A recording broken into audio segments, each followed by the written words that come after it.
पिछले एपिसोड में हमने देखा था कि गोकू इब्लिस के साथ ट्रेनिंग करने के लिए मान जाता है। इसके बाद हम गोकू को देखते हैं जो पूछता है कि इब्लिस, पर मुझे एक बात तुमसे पूछना है, तुम भला मुझे ट्रेन क्यों करना चाहते हो? क्योंकि जब मैं डीमन वर्ल्ड में आया था बहुत सारे डीमंस ने मुझे मारने की कोशिश किया था और मुझे सच जानना है। तुम डीमंस अगर मुझे मारना चाहते हो तो फिर अभी मुझे क्यों बचा रहे हो, और वो कौन सा प्रोफेसी है जिसके लिए तुम मुझे ट्रेन करना चाहते हो? इस पे इब्लिस बोलता है कि गोकू, बुरे इंसान तो हर दुनिया में होते हैं, उसी तरीके से हमारे डीमन वर्ल्ड में भी हैं। इसका मतलब ये तो नहीं कि सभी के सभी डीमंस पूरे हो जाएंगे। इस पे गोकू बोलता है कि हो सकता है इब्लिस तुम सही बोल रहे हो, पर मुझे अभी भी तुम्हारे बातों पर विश्वास नहीं हो रहा है। मुझे ऐसा लग रहा है कि तुम सब मुझसे कुछ छुपा रहे हो। तुम जो बोल रहे हो और जो मुझे महसूस हो रहा है वो एक दूसरे से बिल्कुल अलग है। मुझे सब कुछ सच सच बताओ। तभी इब्लिस बोलता है कि मैं समझ सकता हूँ गोकू, तुम्हारे लिए हमारे बातों पर यकीन करना मुश्किल है, क्योंकि सालों पहले हम डीमंस ने बहुत सारी ऐसे काम किया है जिस वजह से हम पर कोई भी यकीन नहीं करेगा।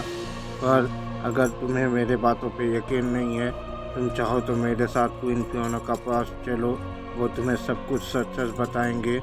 तभी गोकू इब्लिस से बोलता है कि ठीक है, मैं तुम्हारे साथ फियोना का पास चलने के लिए तैयार हूँ, पर मुझे अगर तुम लोगों की बातों में ज़रा सी भी सच्चाई नहीं दिखा तो मैं तुम लोगों की मदद नहीं करने वाला हूँ। इस पे इब्लिस बोलता है कि मुझे एक मौका देने के लिए तुम्हारा बहुत बहुत शुक्रिया गोकू। इसके बाद हम देखते हैं कि गोकू और इब्लिस वहाँ से क्वीन फियोना के पास जाने के लिए निकल जाते हैं। इसके तुरंत बाद हम प्लानट विरिस में गोहान को देखते हैं, जो कि विश से बोलता है कि विश, क्या मैं आपसे कुछ पूछ सकता हूँ? इस पे विश बोलते हैं कि हाँ गोहान, पूछो, तुम्हें मुझसे क्या पूछना है? तभी गोहान बोलते हैं कि विश, आप जानते हैं फादर किसी की भी मदद ऐसे ही तो नहीं करेंगे, खास करके बुरे लोगों की मदद तो बिल्कुल भी नहीं। तो आपको ऐसा क्यों लगता है कि फादर हमारे दुश्मन हैं? इस पे विश बोलते हैं कि मैं समझ सकता हूँ गोहान, तुम अपने पिता को लेकर चिंतित हो, पर तुम यकीन करना चाहो या ना चाहो तो कि इस बार हमारा दुश्मन है, क्योंकि तुम्हें उन डीमंस के बारे में पता नहीं है और ना ही उनके चालों के बारे में। वो गोकू को किसी न किसी तरीके से अपने चाल में फंसा ही लेंगे।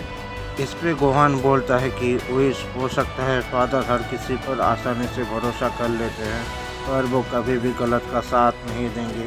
बिना हमें सच्चाई को पता किए फादर को अपना दुश्मन नहीं मानना चाहिए।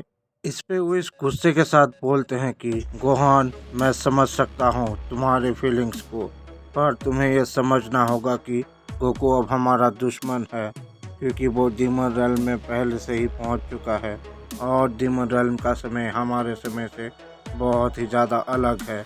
इस पे गोहान पूछता है कि विश, आपके कहने का मतलब क्या है कि हमारा समय और डीमन रेल्म का समय अलग है?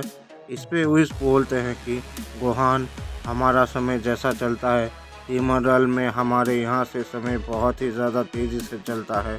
अब तक वहाँ पर बहुत कुछ हो चुका होगा। तभी गोहान विश से बोलता है कि विश, क्या हम फादर को नहीं बचा सकते हैं? क्या हमारे पास कोई रास्ता नहीं है फादर को बचाने के लिए?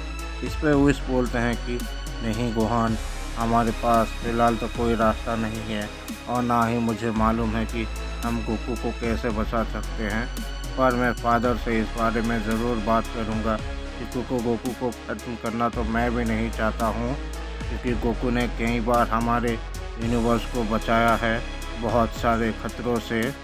तभी गोहान बोलता है कि विश, आपका बहुत बहुत शुक्रिया, क्योंकि आपने मेरे बातों को समझा।